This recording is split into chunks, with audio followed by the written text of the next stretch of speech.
Hello, मी doctor Nikit Rathod, Shri टेके eye clinic Sangli.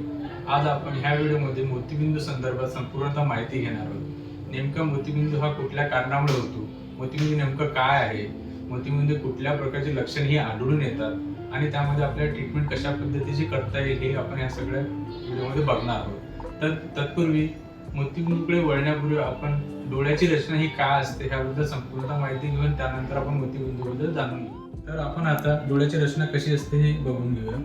त्यामध्ये 3 गोष्टी महत्त्वाच्या असतात. सर्वात बाहेरचा असतो तो कॉर्निया म्हणजेच बुब्बुळ. दुसरी गोष्ट म्हणजे नैसर्गिकरित्या असलेली आपली लेन्स आणि तिसरं म्हणजे हा पडदा, त्याला आपण रेटिना म्हणत असतो. तर आपल्याला कुठलीही वस्तू संपूर्णतः दिसण्यासाठी सर्वप्रथम त्या वस्तूचा प्रकाश हा बुब्बुळ नंतर नैसर्गिकरित्या असलेली लेन्स ह्याद्वारे तो डायरेक्ट नाही का आपल्या पडद्यावर पडणं गरजेचं असतं, तेव्हा ती वस्तू आपल्याला पूर्णतः दिसते.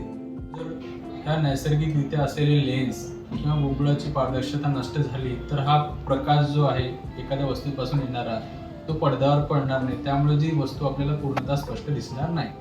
तर ही आहे आपली पारदर्शक लेन्स. ह्यामधून प्रकाश हा ह्या पारदर्शक लेन्समधून एका पडद्यावर पडतो आणि त्यामुळे आपल्याला ती वस्तू पूर्णतः स्पष्ट होते.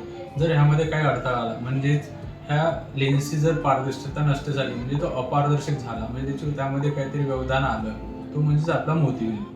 कुठली लक्षणे आढळून येतात ते बघूया. त्यामध्ये सर्वप्रथम वयोमानानुसार त्याला आपण सेनल कॅटरॅक्ट असं म्हणू शकतो. दुसरी गोष्ट म्हणजे कुणाला मार लागला असेल त्याला आपण ट्रॉमॅटिक कॅटरॅक्ट किंवा जे लहान मुलं असतात त्यामध्ये कंजेनिटल कॅटरॅक्ट सुद्धा आढळून येतो. तसेच काही जे औषधं असतात जसे स्टिरॉइड, त्यामुळे नाही का दीर्घकालीन जे स्टिरॉइड वगैरे घेतात काही आजारासाठी जे ऑटोइम्युन डिसऑर्डर्स वगैरे असतात त्यासाठी काही व्यक्तीला नाही का संधिवाताचा त्रास असेल, आंबवात असेल, त्यामध्ये त्यांना नाही का दीर्घकालीन नाही का स्टिरॉइड वगैरे घ्यावं लागते. त्यामुळे सुद्धा त्यांना नाही का त्या स्टिरॉइड इंड्यूस कॅटरॅक्ट होऊ शकतो. आता यामध्ये सर्वात महत्त्वाची गोष्ट असते ती म्हणजे चिकित्सा, म्हणजे ट्रीटमेंट कुठली करायची.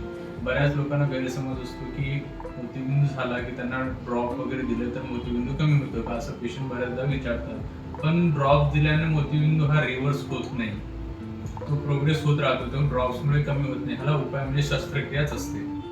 तर मोतीबिंदूच्या शस्त्रक्रियेमध्ये विविध पद्धती आहेत. त्यापैकी फेको पद्धती ही सध्याची प्रचलित पद्धत आहे. यामध्ये आपण नेमकं काय करतो तर एक साधारणतः 3 ते 4 mm चा छोटासा इन्सिजन घेणार, त्याद्वारे फेको मशीनद्वारे आपण तो जो मोतीबिंदू आहे तो काढून घेणार आणि त्या जागी एक कृत्रिम लेन्स बसवून देणार. तर आपण आजच्या व्हिडिओमध्ये बघितलं की मोतीबिंदू नेमकं काय असतो, यामध्ये याची कारणं कुठल्या कारणामुळे मोतीबिंदू हा दिसून येतो, तसेच नाही का लक्षणं कुठली असतात, तसे याची चिकित्सा म्हणजे ट्रीटमेंट कशी करायची असते, ही सगळी माहिती आपण ह्या व्हिडिओद्वारे घेतलेली आहे. तसेच अशी जी लक्षणं कुठल्याही पेशंटला वगैरे काही दिसून आली तर त्वरित जवळच्या नेत्र चिकित्सकाशी संपर्क साधावा.